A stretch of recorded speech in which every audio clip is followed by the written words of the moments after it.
I thought family meant loyalty, but that night proved me wrong.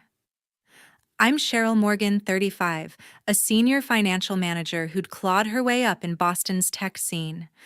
I'd wired $60,000 to cover my younger brother's promotion party at Harborview Restaurant, a swanky spot for his big moment as a bank manager. I expected gratitude, maybe a nod for footing the bill. Instead, he acted like I didn't exist. He stood at the front, grinning, introducing some guy as the family who'd backed his career while I was shoved to a table near the kitchen. My parents joined in, smirking, calling me the help in front of 50 guests, bankers, colleagues, people who mattered to him. I stood there, my face burning, as they laughed like it was a joke. I'd poured everything into this night and they erased me, but I didn't cry or shout. I waited. I smiled. Then I opened my banking app and canceled the final payment, $40,000.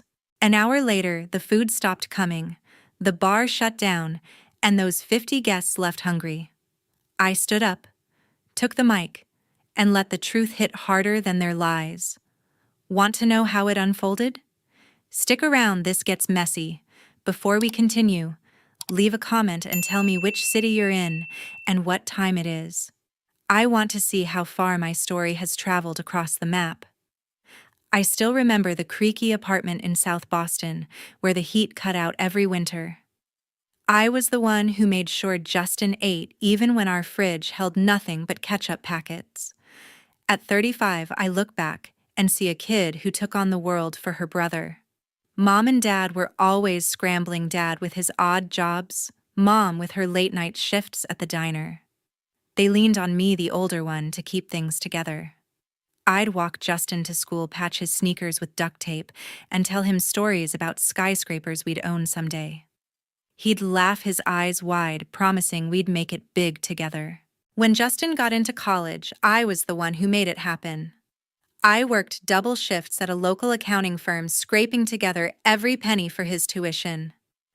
I paid the rent when Mom and Dad fell behind, even when it meant skipping my own dreams of grad school.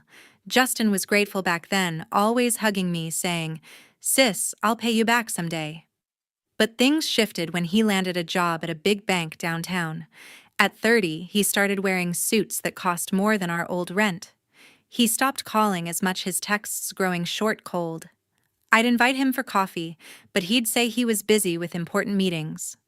I heard him talk about his new life, how he was networking with big shots, leaving our past behind, like it was something to be ashamed of. It stung watching him pull away. I'd catch him at family dinners, dropping names of executives, acting like our childhood was a dirty secret. He'd talk about his fancy apartment, his new friends, never mentioning the sister who'd carried him through. I started noticing how he'd dodge questions about our family, spinning stories about growing up comfortably. It was like I was being erased piece by piece. I wasn't his sister anymore, just a reminder of a life he wanted to forget. I told myself it was just a phase that he'd come around, but deep down I felt it. Justin saw me as a liability, someone who didn't fit his shiny new world. I kept supporting him, though. When he mentioned his promotion, I offered to help with the party. Not because I had to, but because I still believed in the kid who'd promised we'd make it together. I'd call him, ask about his plans, but he'd brush me off, saying, "Don't worry, I've got it handled." I'd send money for his new suits, thinking it'd keep us close. Each time he'd take it without a thank you, like it was owed. I'd lie awake at night wondering when my brother became a stranger. I'd think about the days I'd skip meals so he could eat, the nights I'd balance our parents' bills while he slept. I wanted to believe he'd remember us. But every unanswered text, every dodged call made it clear Justin was building a life where I didn't belong. I'd talk to my friend from work about it, venting over lunch. She'd listen, nodding, saying, "Cheryl, you've done enough." But I couldn't let go. I kept hoping he'd see me again the way he did when we were kids. I'd picture him at his big party, maybe raising a glass to me, saying, "This is for my sister." I held on to that image even as the distance grew. I didn't know then that the party would change everything, not just for him, but for me. The Boston Harbor shimmered outside the restaurant's windows. I walked into Harborview Restaurant, my dress catching the glow of chandeliers ready to toast Justin's promotion. The place buzzed with 50 guest spankers in sharp suits, colleagues trading laughs over clinking glasses, and a jazz band filling the air with a lively rendition of Fly Me to the Moon. Tables gleamed with white linens piled with plates of sizzling steak, buttery lobster tails, and delicate crab cakes, the kind of spread that screamed money. I'd made it all happen, wiring $60,000 to cover every detail from the endless champagne to the chocolate truffle desserts. Weeks before, I'd met Janet Porter, the event manager, in her sleek office. We'd pored over contracts, picking out menus and confirming the guest list. She'd called me that afternoon, her voice crisp, verifying my bank transfer. I felt a surge of pride, thinking Justin would raise a glass to me tonight, maybe even say my name. But when I saw Justin near the stage, he barely looked my way. He flashed a quick, "Hey, thanks for coming," his eyes darting to a group of suits behind me. It was the kind of greeting you give someone you barely know, not the sister who'd bankrolled your night. I swallowed the sting, telling myself he was just caught up in the moment, shaking hands with big shots. I moved through the crowd, nodding at his coworkers, but a knot formed in my chest. Then I overheard Deborah and Philip by the bar chatting with a couple in flashy jewelry. Deborah's laugh cut through the music as she said, "Oh, she's just helping out with the event." Philip added, "Yeah, she's great at pulling these things together." They were talking about me who'd emptied my savings for their drinks and plates. My breath caught the word helping burning like a jab. I'd paid for every fork on those tables, and they were brushing me off as some assistant. Deborah glanced at me, her smirk sharp like she was daring me to react. Philip kept schmoozing, not even noticing me, too busy impressing Justin's colleagues. I clenched my glass, the stem cool against my palm, but I forced a calm smile. I wasn't going to let them see me break. A guest, some guy in a pinstripe suit, tapped my shoulder, asking if I could check on the dessert timing. I nodded, my jaw tight, and said, "I'm not with the staff, but I'll let them know." The room felt hotter, the band's notes sharper, but I held my ground. As I stepped to the bar for a refill, a server, a young guy with tired eyes, caught my gaze. He didn't speak, just offered a small, knowing nod like he'd seen the whole exchange. That quiet gesture hit me harder than I expected, grounding me in the chaos. I took a slow sip of whiskey, letting it steady my nerves. Justin, Deborah, and Philip could play their game, but I wasn't invisible. I'd paid for this night, and I'd make sure they knew it. By 8 p.m., the room buzzed with clinking glasses. The jazz band at Harbor View Restaurant shifted to a slower tune, and I stood near the edge of the crowd, watching Justin take the stage. He gripped the microphone, his smile wide, and announced, "I want to thank someone special who's been like family to me." My heart lifted for a split second, thinking he'd finally acknowledge me. But then he gestured to a man in a crisp suit, saying, "Kevin Blake, the guy who's had my back through every deal." The room clapped, and Deborah and Philip, standing nearby, beamed like proud parents. Deborah nodded, adding, "Kevin's been a rock for Justin's career." Philip chimed in, "Absolutely, he's practically family." I felt my throat tighten. I'd paid $60,000 for this night, and they were handing my role to some stranger named Kevin Blake. I glanced at my seat tucked in a corner near the kitchen doors, where servers rushed past with trays. It wasn't just a bad table, it was a deliberate choice, like I was an afterthought. I sat down, my hands shaking, trying to blend into the background. The guests around me chatted about stocks and vacations, oblivious to the fact that I'd funded every bite they took. I caught Justin's eye across the room, but he looked away, laughing with a group of bankers. It was like I was invisible, erased from his world. Deborah and Philip didn't even glance my way, too busy basking in the glow of Kevin's introduction. A woman in a sparkling dress leaned over, her voice casual. "Excuse me, could you check when the desserts are coming out?" she asked, mistaking me for staff. I froze, my cheeks burning, and managed, "I'm not with the restaurant, but I'll let someone know." She blinked, confused, then turned back to her friends. I wanted to scream that I'd paid for her plate, but I bit my tongue. As I stood to find a server, Deborah caught me from across the table. She laughed loud enough for nearby guests to hear and said, "Oh, don't worry. She's used to handling little tasks like that." Her words dripped with mockery, and a few of Justin's friends smirked, glancing at me like I was the punchline. Philip chuckled, adding, "She's always been good at the behind-the-scenes stuff." The humiliation hit like a wave crashing over me. I sat back down, my hands gripping the tablecloth. Every word from Deborah felt like a knife twisting deeper. I'd spent weeks planning this, pouring my savings into it, and now I was a joke to them. I looked at Justin, hoping he'd step in, say something, anything to stop this. But he just kept schmoozing, shaking hands with a tall man in a navy suit, Thomas Cole, Justin's boss. Thomas clapped Kevin on the shoulder, saying, "Impressive guy you've got here, Justin. He's clearly been a big part of your success." Justin nodded, grinning, not even glancing my way. Thomas seemed genuinely taken with Kevin asking him about his role in Justin's deals, hanging on his every word. That's when it clicked. Justin wasn't just forgetting me, he was deliberately wiping me out of his story. He'd crafted this shiny new version of himself, one where I didn't exist, where our past didn't exist. Kevin was his ticket to looking polished, successful, untainted by our scrappy roots. I'd been there through every struggle, every late-night study session, every bill I paid to keep him afloat. But now I was nothing to him, just a shadow he wanted gone. Deborah and Philip were in on it, happy to play along, to rewrite our family's history for the crowd. I took a deep breath, steadying myself. The jazz band played on, but the notes felt distant, like they were underwater. I wasn't going to let them bury me. I'd paid for this night, every glass, every plate, every song. They could laugh, they could pretend, but I wasn't done. I slipped my phone from my purse, my fingers hovering over the screen. Something was building inside me, a quiet resolve. They'd made their move, but I'd make mine. At 8:45 p.m., Janet slipped through the crowd. Her sharp blazer cut a path toward me, her tablet glowing with a payment screen. "Cheryl, I need you to confirm the final $40,000, she said, voice low but urgent, like she sensed the night teetering. I nodded, pulling out my phone, but something made me pause.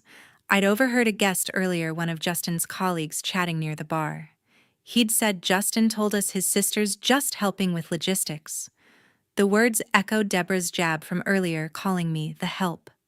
My stomach churned as I realized Justin had spread this lie to everyone, painting me as some assistant, not the one who'd bankrolled his entire celebration. I opened my email to distract myself, scrolling through messages from Janet about the event. There, it was buried in the guest list and event notes Justin had sent her. My name wasn't listed as a sponsor or even a family member, just Cheryl Event Support tucked at the bottom like an afterthought. My heart pounded, a mix of rage and betrayal surging through me. I'd poured $60,000 into this night, and Justin had erased me from the story, entirely handing my role to Kevin Blake, his fake family. I glanced at him across the room, laughing with Thomas, his boss, as if he hadn't just stabbed me in the back. My fingers trembled as I opened my banking app. The payment screen for the final $40,000 stared back at me. I thought about every sacrifice, every late night working to pay his tuition, every bill I'd covered for our parents. And now this. I tapped cancel, my pulse racing like I'd just jumped off a cliff. A confirmation popped up. Payment declined. I exhaled, a strange calm settling over me. I'd done it. They'd pushed me too far, and I was taking back control. Within minutes, the restaurant's rhythm faltered.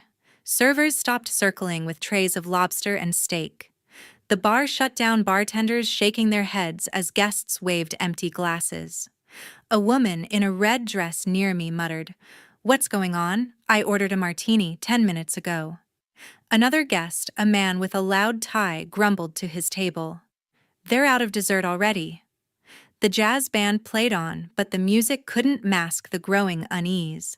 Guests started glancing around, confused, their chatter turning sharp. "This is supposed to be a high-end event," a woman in pearls snapped loud enough for others to hear. I stayed quiet, sipping my water, watching the chaos unfold from my corner table. A couple near the exit grabbed their coats, muttering about poor service as they left.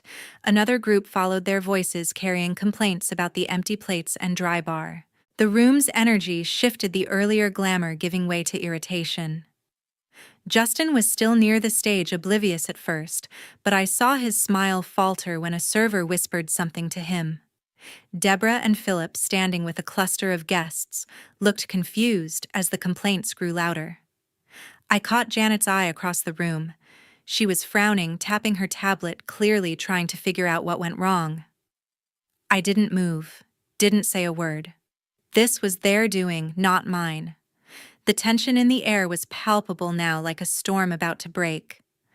Guests were no longer laughing. They were checking their phones, whispering about leaving. I sat back, my hands steady, now watching Justin's perfect night unravel. He'd built his image on lies, but I'd just pulled the plug. They'd learn soon enough who really made this night happen and who'd just taken it away.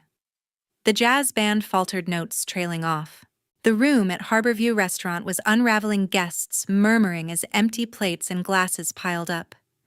I stood up, my legs steady despite the knot in my chest, and walked to the stage. I grabbed the microphone from its stand, the cool metal grounding me. The crowd quieted, 50 pairs of eyes turning my way. I took a deep breath and said, I need to set something straight. I paid $60,000 for this party, every plate, every drink, every note you've heard tonight. Gasps rippled through the room. I kept my voice clear, unwavering. I'm Cheryl, Justin's sister, not some assistant. I funded this entire event to celebrate him. I turned to Justin, who stood frozen near Thomas, his boss. But Justin, Deborah, and Philip have spent the night pretending I don't exist, I continued. They've called me the help, told you all someone else supported his career. I pointed at Kevin, who shifted uncomfortably. That man, Kevin Blake, isn't family. I am. I've been there for Justin every step of the way, and they've erased me. The room was dead silent now, the air thick with shock.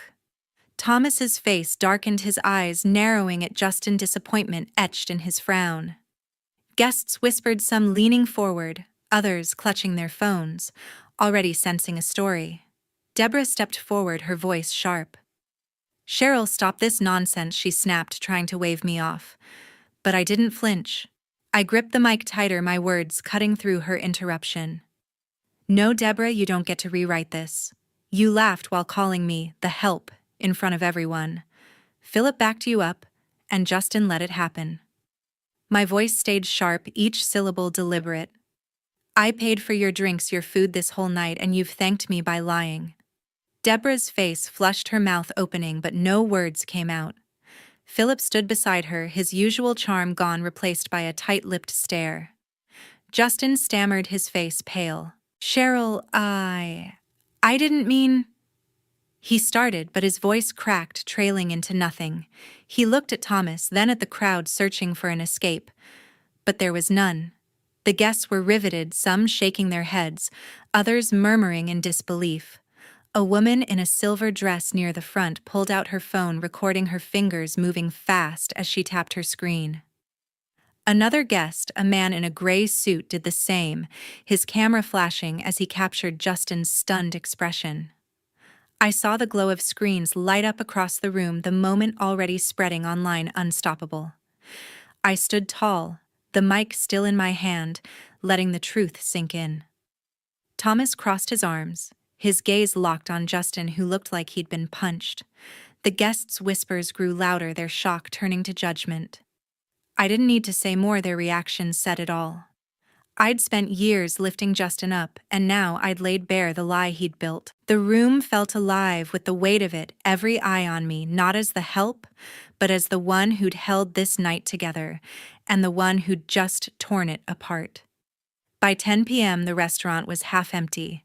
The once lively Harborview Restaurant echoed with the clatter of abandoned plates as guests trickled out, their voices sharp with complaints. No more wine. Ridiculous, a man in a velvet blazer muttered, grabbing his coat. A woman nearby huffed. I expected better for an event like this, as she stormed toward the exit. The jazz band had stopped entirely, leaving an awkward silence that amplified the tension. I stood near the edge of the room, watching the fallout of my words unfold, my heart still racing from taking the stage. Thomas pulled Justin aside near the bar, his face stern. "You told me Kevin was your key supporter," he said, his voice low but cutting. "Why didn't you mention your sister? She paid for all this." His eyes bored into Justin, who shifted uncomfortably, hands stuffed in his pockets. Justin mumbled something about a misunderstanding, but Thomas's expression didn't soften. "Honesty matters in this business," he added, turning away, leaving Justin staring at the floor. I caught the exchange from across the room, a flicker of satisfaction mixing with my anger. Justin's carefully built image was cracking, and he knew it. Deborah and Philip, standing near a cluster of empty tables, turned their fury on me. Deborah marched over her heels, clicking sharply. "You're a saboteur, Cheryl," she spat loud enough for lingering guests to turn. "You ruined your brother's night with your stunt." Philip nodded, his face red. "We were celebrating Justin, and you made it about you," he said, pointing a finger. Their words stung, but I'd heard enough of their lies. They'd called me the help, erased my role, and now they were painting me as the villain. I stood tall, my jaw set, refusing to let their accusations pull me back. I grabbed my purse and headed for the door, their voices fading behind me. I didn't look back, didn't give them the satisfaction of a response. The cool night air hit me as I stepped outside the Boston Harbor, glittering under the streetlights. My phone buzzed in my hand, Justin's name on the screen. "I'm sorry, Cheryl. I didn't mean it," the message read. My thumb hovered over the reply button, but the memory of his lies, calling me event support, handing my role to Kevin, flashed through my mind. I deleted the message without a second thought, my chest tight but resolute. As I walked to my car, I saw Janet near the entrance, her tablet still glowing. She caught my eye, her expression a mix of frustration and resignation. "The contract's officially canceled," she said, her voice clipped. "The remaining invoices are going to Justin now." I nodded, the weight of my decision settling in. I'd paid $60,000 to lift Justin up, only for him to bury me. Now he'd face the bill literally and figuratively. The restaurant's lights flickered behind us, a shadow of the night's earlier glamour, and I kept walking, leaving it all behind. A week later, my office desk felt like a sanctuary. The hum of my computer and the soft clink of my coffee mug grounded me, far from the chaos of Harborview Restaurant. An email popped up from Ellen Shaw, a colleague I'd confided in years ago. "Cheryl, you did the right thing," she wrote. "Standing up to them took guts. You've got my support." Her words warmed me, a reminder that I wasn't alone. Ellen's encouragement, the first kind voice since that night, gave me a quiet strength to keep moving forward. Word spread fast after the party. Justin's career took a hit. Thomas demoted him, citing trust issues after the truth came out. Social media was relentless, clips of my speech circulating with hashtags calling Justin a fraud. He was stuck with the $40,000 bill for the unpaid portion of the event, a debt he couldn't dodge. I heard he'd been scrambling to explain himself to colleagues, but the damage was done. His polished image, built on lies about Kevin and me, had crumbled under the weight of those viral videos. Deborah and Philip didn't escape the fallout. A local paper ran a piece about the family drama at the gala, naming them as the parents who'd dismissed their daughter's generosity. Their social circle shrank, friends stopped inviting them to brunches and charity events, their names now tied to scandal. I saw a photo of them at a fundraiser, standing awkwardly alone, their usual charm failing to draw a crowd. They'd spent years basking in Justin's spotlight, but now they were cast in its shadow, exposed for their betrayal. Kevin, too, faded from view.